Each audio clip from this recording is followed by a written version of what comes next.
Hello everybody and welcome back to Crypto Atlas. In today's video, I will be discussing Bitcoin, Ethereum, REP, as well as Orchid OXT. We are less than 1 minute to go on the charts here until we get to the new daily candle, and I am very excited to see how tomorrow's position is going to be moving. Typically what we've been seeing is on the new daily candle starts to rally up for a little bit and then starts to drop, and then it drops even more, and then we start to form that bottom position as we've been seeing the last couple days. It's had a drop down below the $50,000 range. We are currently below 50,000 right now, and just seeing everything starting to rally already before we actually get to that new daily candle position.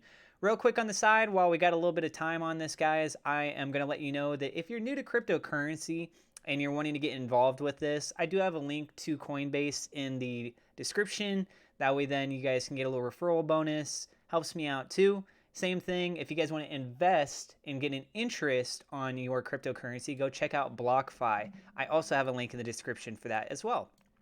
Okay, we're at $49,728. New candle just opened up over here on this side. It's suggesting $49,700. You guys can see that we are starting to get a little bit of green here. I'm going to go ahead and refresh the page. That way then you get just a clean slate perspective view of what's actually going on here. All of these transactions that you're seeing are at least $100,000 or more. Hence the at least $100,000 part, right? All right, so it is moving up. We're already at 762. We're getting closer and closer to that $800 range. It's moving at a pretty sporadic rate. The stock market has also been a little bit crazy today. I'll be talking about that in an actual, no editing in this. I'll be talking about that in another video.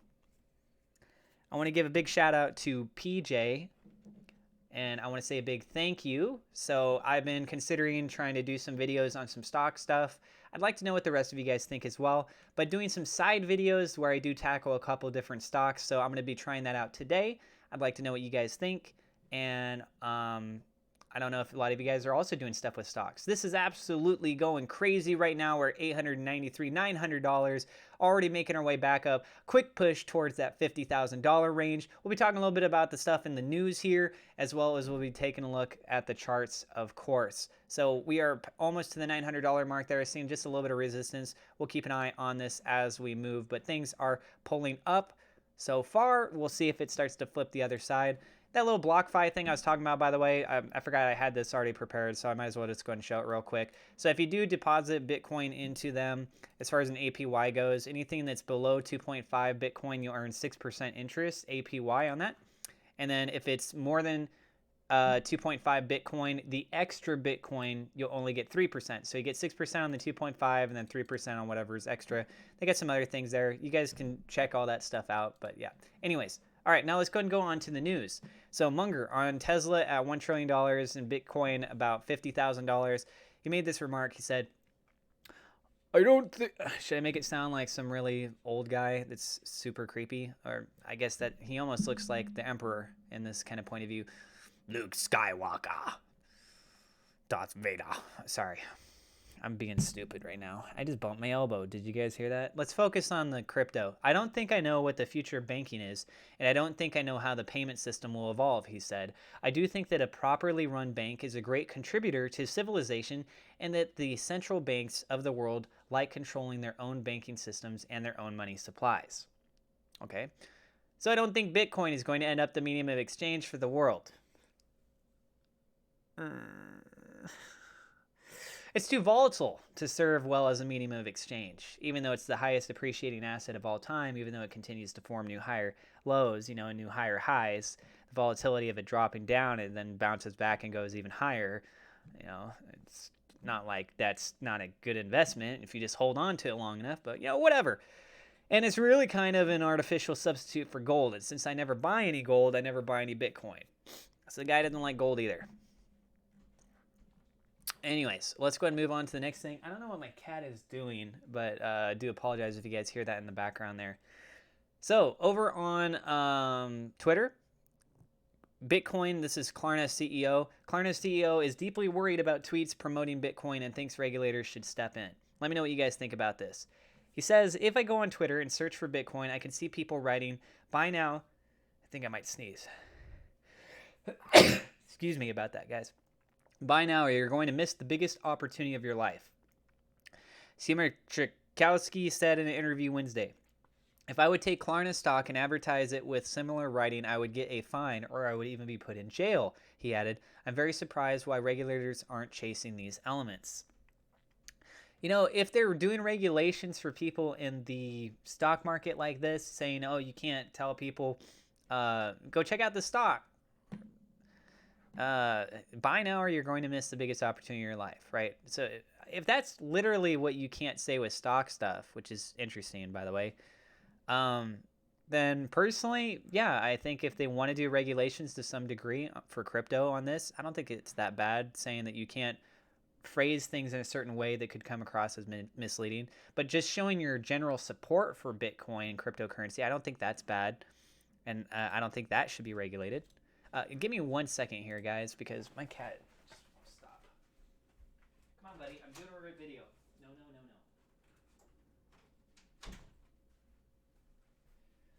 All right, sorry about that. Okay, so next up, Bridgewater's director of investment research told Bloomberg on Wednesday that Bitcoin could become digital gold. As institutional investors, we don't know yet if it's going to be digital gold. It may be over time. But I don't think we can say that with confidence yet, Patterson said. Patterson argued that with more regulatory certainty, volatility and liquidity issues may subside. I personally, just my own opinion, I think that Bitcoin will be the future reserve for countries. I've talked about this in past videos, but in short, basically the way I look at it is that with blockchain technology, I believe that the countries will develop their own digital currency, which we're already seeing with the yuan over in China. The Federal Reserve has mentioned that they're looking into it and starting development, and I guess for the United States as well. But off of those blockchains, then they'll be backed off of Bitcoin. That's what I think. Now, if you head over to Twitter, I am on Twitter, guys. If you want to check me out, I'm at Atlas Official TV. My name is in the bottom left-hand side here. I talk about Bitcoin, cryptocurrencies, things like that. I'll probably start talking a little bit more about stocks as well. And I also talk about anime. MicroStrategy has purchased an additional 19,452 Bitcoins for $1.026 billion in cash at an average price of $52,765 per Bitcoin as of February 24th, 2021, which is today's date as I'm recording this video.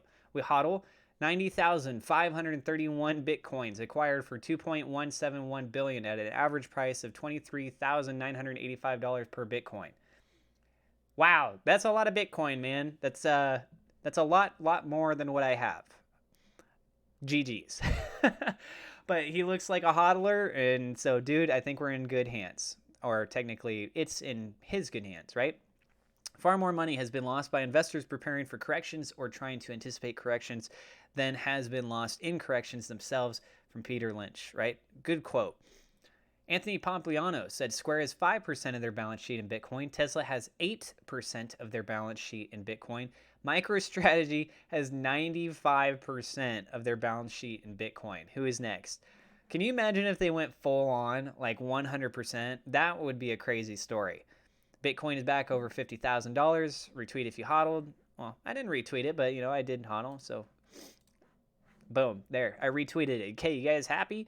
CZ over on Binance, he said that in 2014, he bought it at an average price of $600 for Bitcoin, went through many corrections, never sold, doing fine so far, not financial advice. Bam. I thought this was pretty funny, too. Alex says, if your girlfriend owns Bitcoin, that's not your girlfriend, that's your wife. I would love to marry a girl that's into the same kinds of stuff that I am, and, if they're also doing things with cryptocurrency, potentially even stocks. I mean, I'm way more interested in crypto, to be totally honest with you guys, than I am with stocks. I think there's a much brighter future with it. But if I meet a girl and she's into something just like that, then it doesn't take too much already. You've really impressed me, Anyways, all right, let's go ahead and keep an eye on what's going on here. We're seeing a lot of red, even though overall you can see the trend movement of this is the upward trends. Scrolling down here, we do see a lot of the red market going on with that. And as I was talking about this, lo and behold, what did it do? bum, ba, bum, and went up and then pulled right back. And we hit that level of resistance right here at $50,000. In fact, it looks like it was just below that at $49,981 Coinbase side at least. So yeah, it's $50,000. We just bounced off of it. More than likely, we're going to start recovering. Yep, I just saw that pop up. I don't see it on this side right here, but we did see a little bit of a pop up there. Curious to see how this continues to play out, guys. Let's go ahead and go over the different case scenarios. So first off, of course, we need to get above $50,000, which is currently establishing itself as a level of resistance. If we can manage to get above that, then we'll be looking at it as a form of support. The next major level that I would say that we need to get past is going to be right about here at $50,880. It's because we have two different reference points on these wicks. It's not that substantiated. You could also argue and say that these tap a little bit better. So, 50,667. This is a weak level indicator, but if you're just trying to see what in the next range of where we're at for going up, yeah, 50,000, then I would be looking at how it reacts to 50,667. Then right around 50,818, that looks like it's a little bit harder right there. And then we start to rally ourselves back up. If we can manage to break above 57,635, then we're able to try and once again hit the all-time high of 58,429. The purple line that you guys are seeing is based on the previous trend back when we first started to make this bull market rally in mid-December. And these little lines right here, we would actually need to get on the daily position today all the way as an entry point at $61,900. If we get to $61,900, boom, we are on track back towards $100,000 based on this time frame, which is looking at right around mid-April or so. But because of this significant drop that's taken place, we now have to try and recover. And what's kind of funny is seeing this drop right here actually looks a bit like this drop taking place. Even this daily candle position starting to climb back up right there. So if this drop back down, let's say to, where is that at? Just slightly below the other level. Almost looks like right around here, 46,262. That's kind of funny too. It even coincides with these points right here. That's interesting. So let's just say it drops down to there. I'm not saying that that is a significant indicator, but it's funny. If that happened to do that, then that would essentially put us back on this kind of a candle position. More than likely, we would see a further rally. But, don't use that as a strong reference. 21 EMA, we have $48,211 as a level of support. Further below that, we then go on the Fibonacci sequence. That's at $47,000 as a level of support.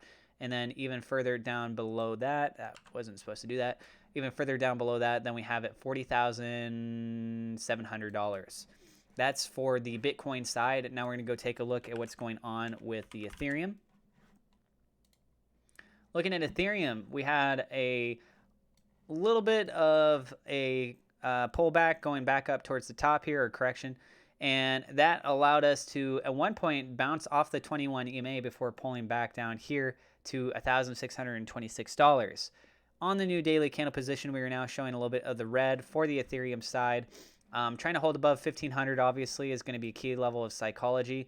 If we drop down below 1,500, then we're looking at another major level support at 1,427 or so. If it can manage to go up, we got to try and break above $1,700. The 21 EMA is pretty darn close to that as well. That's today now at $1,712. And then we got $1,750. And then breaking the 2K range once again, and then passing 2042 would set us at another all-time high, right? So we got multiple levels that we have to try and break through here on the resistance side.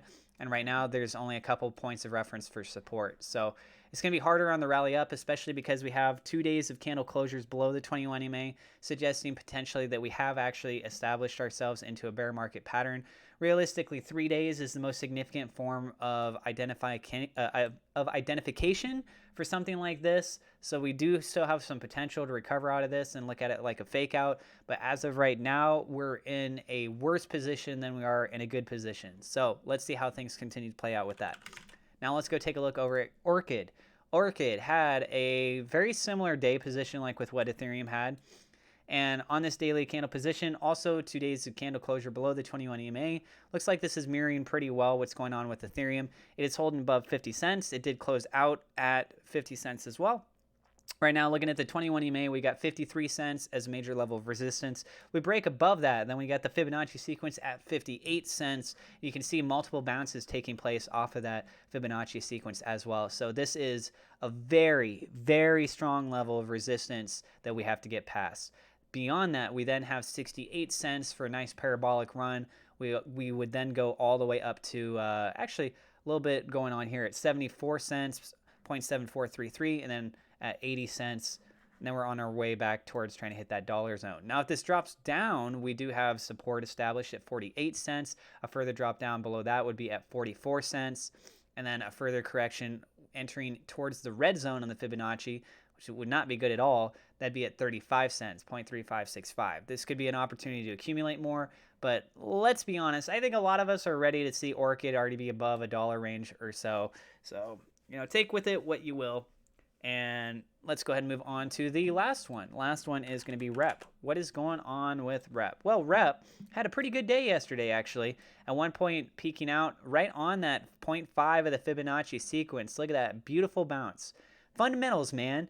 You got so many different indicators with things. I've only got so much time, and I'm trying to cover a lot of things with you guys. And hopefully you appreciate that we try and just keep everything that's the most relevant for you, and it proves to be the most substantiated. So looking at the Fibonacci sequence here, we got $38.15 as a bounce off zone, and then a further pulled back down, came down to the 0.382 and closed out on the $33.28 range, right? So on the new daily candle position, we're actually still seeing a rally up going green, passing once again above this Fibonacci level. There we go, a little bit of a pullback again. Now it's resting on that side. So this is trying to form a pretty strong level of resistance, potentially support. Right now it's bouncing off of it as the support side. So really keep an eye on this point of view, this point, guys, at $33.61. So we break above this level here at $38.19. We rally up even further to $42.67. We passed even that to $49.07. And then, of course, we got $50. And then we have some potential ranges to go through here as well. And we do see that back on February 14th, happy Valentine's Day, that was a huge candle day. They had a really good Valentine's Day, if you know what I'm saying. All right, and then if you go on the downside right here, we do have support on the 21 EMA, guys. That's going to be at $32.33. Further level drop down below that, I'd be looking at right about here, actually. That's going to be at $28.65. A little bit drop down below that would be at $20.03. Realistically, I could see potentially a wick dropping down to this point before it comes back and then starts to hold the price around this zone if it decides that it wants to move downwards. And yeah, guys, volume not that great in comparison to, say, what we saw on February 14th and the 15th. That was a big pump and dump type situation. But in comparison to the other standard days, this still looks pretty good. Not the red day on the February 23rd per se, but just the fact that the volume was starting to uptick a little bit more. A nice little green candle there. Just be cautious. This might be another pump and dump type situation. But overall, above the 21 EMA, still closed out above the 21 EMA. This is still showing signs of bullishness. And if you guys are new to the channel, don't forget to hit subscribe, hit the thumbs up like button. Let's try and get this video to at least 100 likes. Click the bell icon as well so you can stay up to date with everything. Drop a comment down below. Tell me what you guys thought about all the stuff I talked about today. You guys are absolutely awesome. And be sure to check out my other videos because I will be doing a video on some stock stuff. And I would love to know what you guys think about that as well. You guys are awesome. And I will see you in the next episode.